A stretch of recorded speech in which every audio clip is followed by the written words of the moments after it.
Morning, everybody. Sorry for the technical difficulties, but for those who don't know me, my name is Nick Roy, and I'm the general chair of CoRL. And I'm just so happy that so many people are here, and that despite the pandemic and all the other things going on in the world, that we've managed to host CoRL. I'm going to say a few things, and I'm going to turn it over to the program chairs. First of all, in addition to thanking you all for being here this morning, I also want to thank all the people that helped make this happen. As a general chair, have largely been a titular person as opposed to doing all the heavy lifting, which was done by all the other people on this slide. In particular, I want to thank Jens and Fabio and Claire for putting together what is going to be just a tremendously exciting and wonderful program. Alberto, as the local regions chair, well, we're virtual, so he didn't have quite as much to do, but thank you for willing to at least be part of it early on. Cynthia, has been working with the authors to get the papers ready for publication. Many of you have heard from Animesh airing the fact this is happening. Collecting all the videos for making this conference happen so that we can see the results of our work is a tremendously complicated undertaking, and really appreciate the help from Google. Valentin Paratrukin has been way more than just a web chair, and he's handled an awful lot of the things in the back end, so I can't thank him enough. And then Victoria, Mike, and Catherine, and with the help from others, Victoria and Marwa have put together an exciting inclusion program as well. So thank you to everybody who's just made this conference happen. Of course, the papers can't happen without careful reviewing, and the area chairs listed here, I won't read them all, put in a lot of time and effort, especially as dates were moving around to get the papers reviewed. And again, I think we have a great program. We've had a number of sponsors who very generously supported, the costs of operating this conference, the conference platform software, et cetera.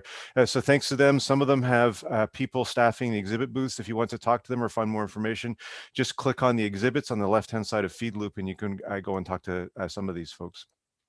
And we have a group of volunteers who are going to be doing things like staffing the help and support desk. If FeedLoop or Zoom aren't working for you, then please send me email, or if FeedLoop is working, you can go to the help and support desk under meetups. And these folks will also be stopping in the various parallel sessions that happen for 2 hours each day. So if you're having trouble with a Zoom parallel session, either sharing slides or even finding the appropriate room, these folks are around to help. So, a real team effort to make this happen. But that's enough for me. I'm going to turn it over now to Fabio, Claire, and Jens to talk a little bit more about the details of the program. Thanks, Nick. So I'm going to briefly describe the reviewing process for this year. We started assigning papers to one AC at least. Then we went through a round of desk rejects just to make sure all the papers would have robotics and learning. Then we checked all the desk rejects, and the AC assigned at least 2 reviewers per paper. There was a rebuttal phase, and when reviews were conflicting, we recruited additional reviewers. There was the review discussion, and then the AC recommendation, where we all checked the final decisions. New to this year is, due to the impact of the COVID-19, we ask authors to submit a statement explaining how their experiments or how their assessment could be validated if they were not able to do so because of the pandemic. Next slide, please. Okay, so we had 475 submissions and 15 desk rejects. 165 papers were accepted. All of them got a spot on the interactive session, and 20 papers were selected for the plenary presentations. Next slide. This shows roughly the growth of our conference. we see that we have this year 20% growth compared to last year, 68% growth with 475 papers submitted. Next slide. Our acceptance rate was roughly speaking, the average from previous years at 34.75%. Next slide. And this shows our the distribution of papers submitted and the keywords we had this year. So, for example, reinforcement learning had the vast majority of the submission with 102 papers, and then planning and control and perception at 50. Next slide. Okay, in terms of acceptance rates per primary keywords, don't take this graph too much.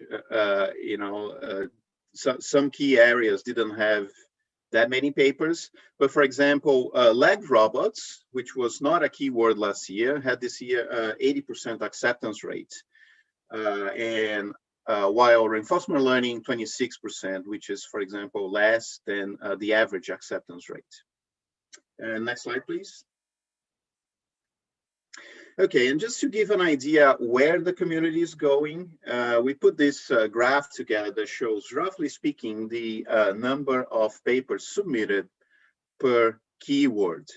So, for example, in reinforcement learning in 2019, there was about 30% of the papers. This year was 21%. Keep in mind that this year, the number of primary keywords was more than what was before.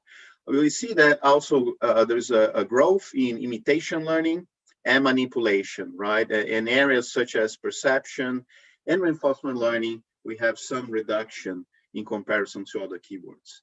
Okay, so now I'm gonna hand over to Claire to announce our award finalists. Thank you. Thanks, Fabio, and good morning, good afternoon, good evening, everyone. Great to see so many people joining what is so early in the morning for me. It's, as Fabio said, after this procedure of what we went through, we feel like we put together a very exciting program of keynotes, tutorials, and plenary speakers. And I'd like to say a few words about the awards process. Next slide, please.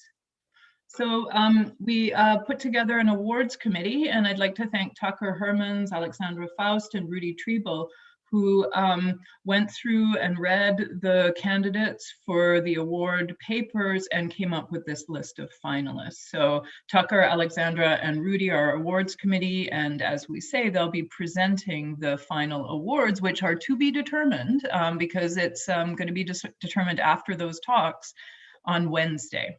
Next slide, please. For the category of system paper award finalists, we'd like to announce that the award committee came up with 2 finalists. The first is Paper Smarts, an open source scalable multi-agent reinforcement learning training school for autonomous driving. The lead author is Ming Zhao, and Ming is from Shanghai Jiao Tong University with a number of collaborators, including many from Huawei. The second finalist is DIRL, Domain Invariant Robot Learning, or Representation Learning for Sim-to-Real Transfer. The lead author is Ajay Tanwani from UC Berkeley. Next slide, please. In the category of Best Paper, we have 4 Best Paper Award finalists. The first is Learning Latent Representations to Influence Multi-Agent Interaction. Lead author is Annie Shi from Stanford.